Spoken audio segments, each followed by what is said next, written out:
आज हम बात करने वाले हैं विदाउट रिमोर्स के बारे में। ये कहानी है जॉन केली की, जो कि यूएस नेवी सील्स का सीनियर चीफ है। कहानी की शुरुआत होती है और हम जॉन केली को देखते हैं, जो कि अपने पूरे टीम के साथ अभी सीरिया में है, क्योंकि इन्हें खबर मिली है कि यहाँ पे एक CIA एजेंट को बंदी बना करके रखा गया है। इसीलिए ये सारे लोग वहाँ पे पहुँचते हैं और उसके बाद बहुत गोलीबारी होती है, लेकिन फाइनली वो उस ऑफिसर के पास पहुँच जाते हैं और उस एजेंट को बचा करके वहाँ से निकल रहे होते हैं। तभी इन्हें पता चलता है कि जिन लोगों ने इसे बंदी बनाया था वो सीरिया के नहीं बल्कि रशिया के हैं, और यहाँ पे जॉन की टीम ने बहुत सारी रशियन मिलिट्री के लोगों को मार दिया है। और जैसे ही ये बात जॉन को पता लगती है वो परेशान हो जाता है और रॉबर्ट रीटर से ये सारे सवाल पूछता है, क्योंकि रॉबर्ट रीटर वही आदमी है जिसके पास इस ऑपरेशन की पूरी जानकारी थी। इसीलिए जॉन उससे कहता है कि तुमने हमें पहले क्यों नहीं बताया कि यहाँ पे रशियन मिलिट्री होगी, और हमारे पास पुख्ता जानकारी ना होने के कारण हमारा एक आदमी भी मारा गया। फिर ये सब सुनने के बाद रीटर कहता है कि हमारा काम पूरा होना चाहिए, चाहे उसके बदले जो भी हो। लेकिन इस बात को सुनते ही जॉन गुस्सा हो जाता है और उसके बाद वो रीटर को मारने पे उतारू हो जाता है। तभी इसके क्रू के बाकी लोग जॉन को रोक लेते हैं और उसके बाद ये सारे लोग अमेरिका पहुंच जाते हैं।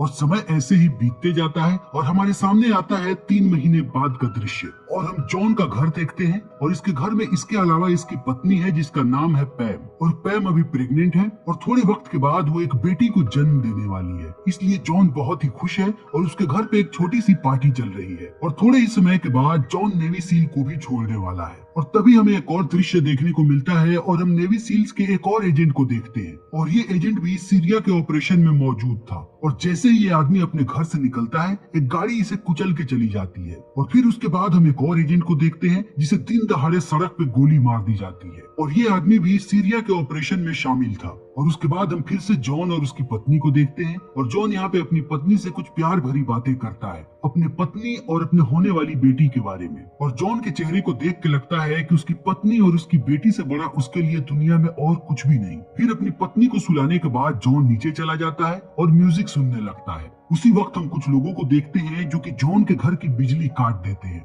और फिर धीरे धीरे उसके घर में घुस जाते हैं। तभी जॉन को अंदेशा हो जाता है कि कोई उसके घर में घुस चुका है। इसीलिए जॉन भी अपनी बंदूक निकालता है और उसके बाद घर में चारों तरफ उन्हें ढूंढने लगता है। तभी कुछ लोग पैम के कमरे में घुस जाते हैं और उसके बाद वो पैम को गोली मार देते हैं। और जो आदमी पैम को गोली मारता है उसके बाद वो एक और आदमी को गोली मार देता है जो उसके साथ उस कमरे में आया हुआ होता है। तब तक जॉन भी बाकी लोगों के पास पहुंच जाता है और एक एक करके उन्हें मार देता है। और फाइनली वो आता है पैम के कमरे की तरफ, और यहाँ आते ही वो उस आदमी पे गोली चलाता है जो उस कमरे से बाहर निकलता है। लेकिन वो आदमी भी जॉन पे गोली चला देता है और उसके बाद दोनों जख्मी होकर नीचे गिर जाते हैं। लेकिन जॉन को ज्यादा चोट आई होती है, इसलिए वो उठ भी नहीं पाता है। लेकिन सामने वाला आदमी जख्मी होने के बाद भी उठता है और यहाँ से चला जाता है। फिर जॉन रेंगता हुआ पहुंचता है अपनी पत्नी के पास और वो देखता है कि उसका पूरा बिस्तर खून से लथपथ हो चुका है। और इस चीज को देखते ही जॉन गुस्से से लाल पीला होने लगता है और उसके बाद वहीं पे बेहोश हो जाता है। उसके बाद दोबारा हम जॉन को देखते हैं हॉस्पिटल में, और यहाँ पे जॉन की हालत बहुत ही नाजुक है। और दूसरी तरफ हम यूएस नेवी सील्स की मीटिंग देखते हैं, और यहाँ पे रीटर कहता है कि हमारे 3 एजेंट को अब तक मारा गया है, जिसमें जॉन का भी नाम है। और ये तीनों लोग सीरिया के ऑपरेशन में शामिल थे,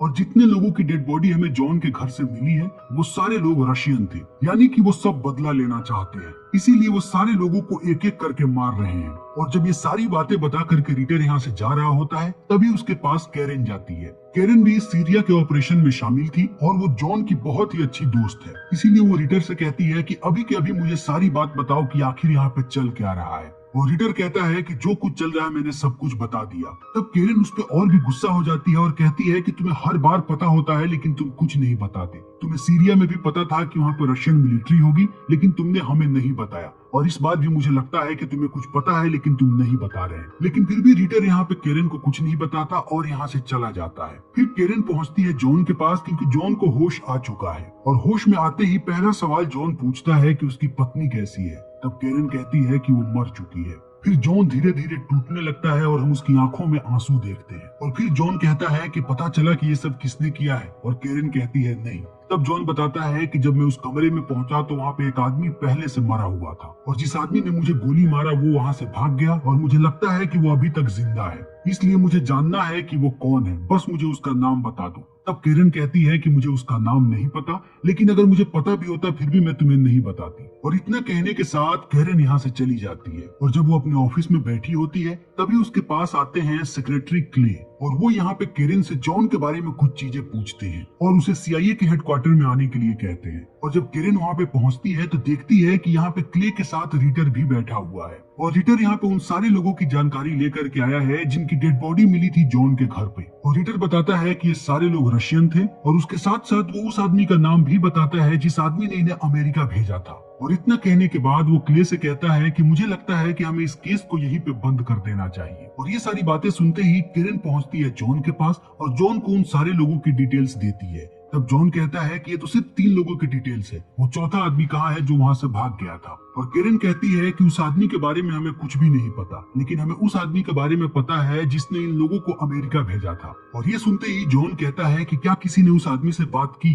तब केरन कहती है कि नहीं, अभी तक नहीं, क्योंकि उस आदमी से संपर्क करना बहुत ही मुश्किल है। लेकिन अब जॉन को पता है कि उसे कैसे उस चौथे आदमी का पता मिलेगा। और अब जॉन को यहाँ से डिस्चार्ज कर दिया गया है क्योंकि उसकी तबीयत बिल्कुल ठीक हो चुकी है। और यहाँ से डिस्चार्ज होने के बाद सबसे पहले जॉन पहुँचता है अपने घर और यहाँ की हर एक चीज उसे पैम की याद दिलाती है, इसलिए वो फूट फूट के रोता है। और तब वो निकालता है अपने छुपाए हुए हथियार और कुछ पैसे और निकल पड़ता है उस आदमी के पीछे। और जैसे ही जॉन उस आदमी को पकड़ता है उसके बाद उसकी पूरी गाड़ी में आग लगा देता है। और आग लगाने के बाद उस गाड़ी के अंदर जाता है और उस पर बंदूक तान के कहता है कि मुझे अभी के अभी उस चौथे आदमी का नाम बताओ। लेकिन वो आदमी कहता है कि अपनी पत्नी की मौत के जिम्मेवार तुम हो, क्योंकि तुम जहाँ जाते हो मौत तुम्हारा पीछा करती है। और ये सुनते ही जॉन उस आदमी के कंधे में गोली मार देता है और उसके बाद कहता है कि अगर तुमने मुझे अभी के अभी नाम नहीं बताया तो अगली गोली मैं तुम्हारे भेजे में मारूंगा। और तब वो एक नाम बताता है और नाम होता है विक्टर रिको। और नाम पाने के बाद जॉन उस आदमी को गोली मार देता है और उसके बाद पुलिस वहाँ पहुँचती है और वो जॉन को गिरफ्तार कर लेती है। और जब जॉन जेल में होता है तब केरन उससे मिलने आती है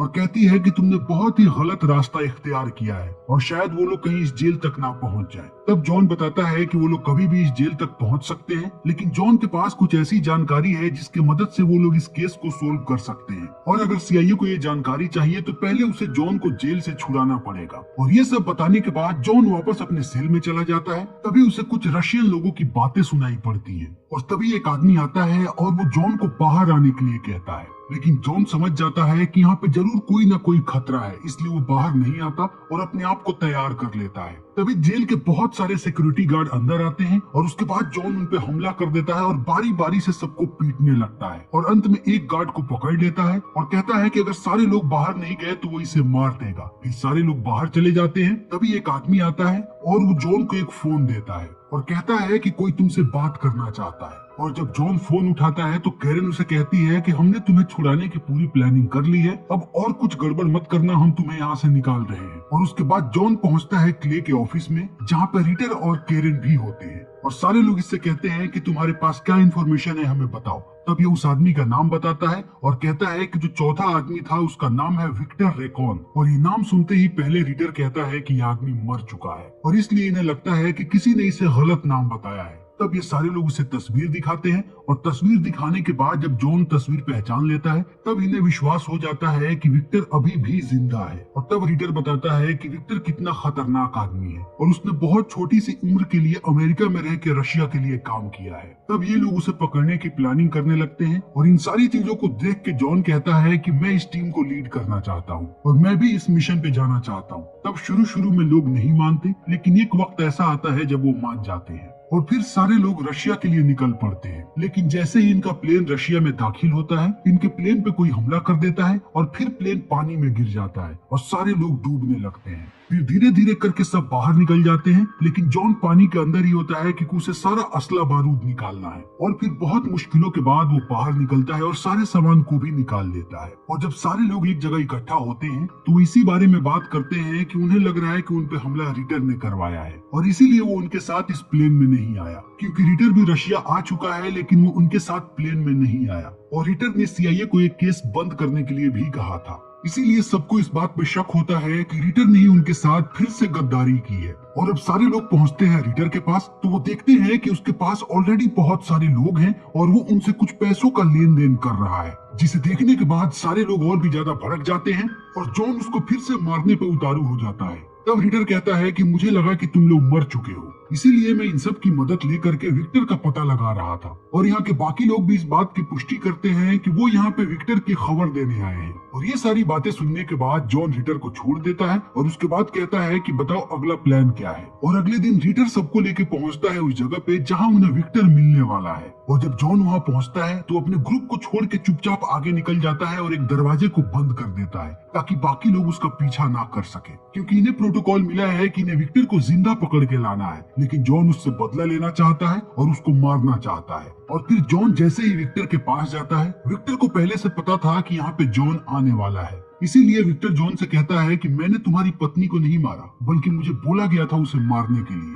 और जिस आदमी के लिए तुम काम करते हो मैं भी उसी आदमी के लिए काम करता हूँ। इसीलिए हमारे में कोई अंतर नहीं है। अगर तुम अपने आप को एक देशभक्त समझते हो तो मैं भी एक देशभक्त हूँ, और मैं जो भी कर रहा हूँ एक बड़े मकसद के लिए कर रहा हूँ। और तभी हम देखते हैं कि विक्टर जैसे ही मुड़ता है उसके पूरे शरीर पे बॉम्ब लगा हुआ है और उसका रिमोट उसने अपने हाथ में रखा है। और विक्टर कहता है कि वो लोग जो वाशिंगटन में बैठे हैं सिर्फ वही असली देशभक्त नहीं है, मैं भी असली देशभक्त हूँ। और इतना कहने के बाद वो ट्रिगर दबा देता है और वहाँ पे एक बहुत बड़ा विस्फोट होता है जिसमें विक्टर मर जाता है, लेकिन जॉन सही सलामत बच जाता है। तभी इसके सारे साथी यहाँ पे आ जाते हैं, लेकिन इसी वक्त सामने की बिल्डिंग से दो स्नाइपर इन पे गोलियां चलाने लगते हैं और इनके एक साथी को गोली लग जाती है और वो बीच में तड़पता रहता है, लेकिन कोई उसके पास नहीं आ सकता क्योंकि स्नाइपर्स ने निशाना साध रखा है। लेकिन ये लोग भी कड़ी मशक्कत करने के बाद अपने दोस्त को वहाँ से खींच लेते हैं और फिर बगल की दीवार तोड़ के यहाँ से बाहर निकलते हैं। तब तक यहाँ पे चारों तरफ पुलिस भर चुकी होती है। फिर केरिन जल्दी से पहुंचती है उन स्नाइपर्स के पास ताकि वो उन्हें मार दे और सारे लोग सलामती के साथ यहाँ से निकल सके।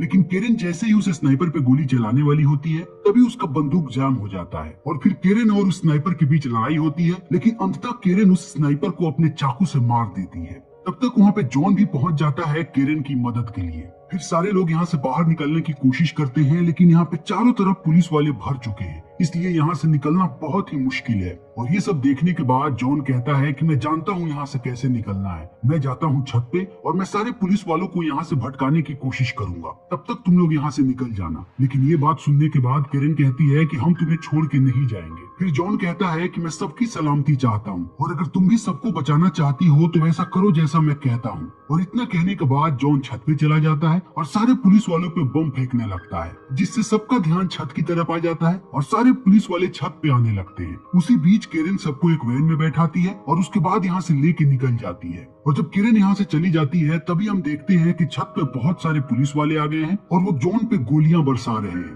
तभी जॉन वेंटिलेशन की मदद से नीचे आ जाता है और फिर पुलिस वालों को मारता हुआ पहुंचता है ग्राउंड फ्लोर पे। और यहाँ आते आते जॉन की हालत बिल्कुल खराब हो चुकी है और उसे कुछ गोलियां भी लगी है। और जॉन को ये भी पता है कि यहाँ पे चारों तरफ पुलिस वाले भरे पड़े हैं, इसलिए वो यहाँ से बाहर भी नहीं निकल सकता। इसीलिए जॉन यहाँ पे एक बड़ा सा विस्फोट करता है जिससे चारों तरफ की दीवारें टूट जाती हैं और उसके साथ साथ छत भी गिर जाती है, जिसमें बहुत सारे पुलिस वाले दब के मर जाते हैं। और पुलिस वालों को लगता है कि जॉन भी इसमें मर गया है। उसके बाद रेस्क्यू टीम यहाँ पे आने लगती है। तब तक जॉन ने रशियन पुलिस फोर्स के कपड़े पहन लिए हैं और इसी वेश में वो बाहर निकलता है और उसे कोई भी नहीं पहचान पाता है। और जॉन धीरे धीरे एक वैन के पास पहुंचता है और फिर उस वैन को लेकर के अपने सेफ हाउस पे पहुंचता है जहां उसे केरिन मिलती है। और फिर सारे लोग यहाँ से निकलने की तैयारी करने लगते हैं और वो पहुंचते हैं एक जहाज के पास और पानी के रास्ते यहाँ से जाने लगते हैं। तब जॉन कहता है कि अब इसके बाद क्या, मैं जैसे ही अमेरिका पहुंचूंगा वैसे वो लोग मुझे फिर से जेल में डाल देंगे और मैं कभी पता नहीं लगा पाऊंगा कि ये सब किसने शुरू किया है। तब रिटर कहता है कि इस जहाज के नीचे एक बैग पैसे हैं, तुम चाहो तो उसे लेकर के गायब हो सकते हो और अपने काम को पूरा कर सकते हो और हम सबको कहेंगे कि इस ऑपरेशन के दौरान तुम्हारी मृत्यु हो गई।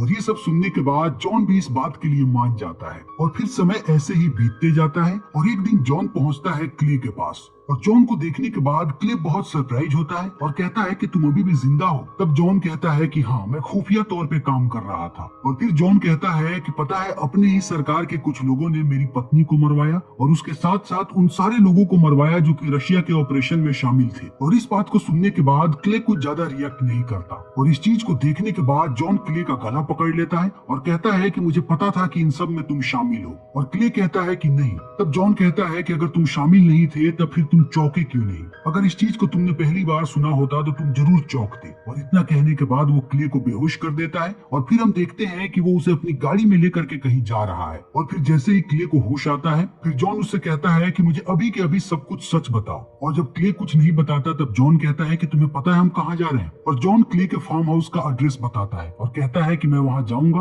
उसके बाद तुम्हारी वाइफ और तुम्हारी बेटी को मार दूंगा जैसे तुमने मेरे परिवार को मरवाया था। और अगर तुम चाहते हो कि वो लोग सुरक्षित रहें तो मुझे अभी के अभी सब कुछ सच बताओ। तब क्ले कहता है कि तुम्हें पता है वर्ल्ड वॉर 2 किसने जीता था? वर्ल्ड वॉर उसने जीता था जिसके पास ज्यादा पैसे थे और उन पैसों से उन्होंने ज्यादा असला बारूद खरीदा। फिर उसके बाद उन्होंने वर्ल्ड वॉर को जीता। और एक बड़े देश को हमेशा ही एक बड़ा दुश्मन चाहिए होता है और हमारे लिए सबसे बड़ा दुश्मन है रशिया, क्योंकि सोवियत यूनियन का नाम सुन के हमारे लोग डरते हैं और उन्हें लगता है कि वो हमें हरा देंगे। और पता है आज के लोगों की समस्या क्या है? उन्हें लगता है कि हमारा आधा देश ही हमारा दुश्मन है और वो ऐसा सोचते हैं क्योंकि उनके पास कोई बड़ा दुश्मन है ही नहीं। इसीलिए हम उन्हें एक दुश्मन दे रहे हैं, एक ऐसा दुश्मन जिनका नाम सुनने के बाद उनके दिलों में एक खौफ आएगा और उन्हें दुश्मन का असली मतलब समझ में आएगा। और ये सब सुनने के बाद जॉन कहता है कि मेरी पत्नी का नाम था पैम और मैं चाहता हूँ कि तुम मरने से पहले उसका नाम लो। और इतना कहने के बाद जॉन गाड़ी को लेकर के पानी के अंदर कूद जाता है और फिर गाड़ी के अंदर बहुत सारा पानी भरने लगता है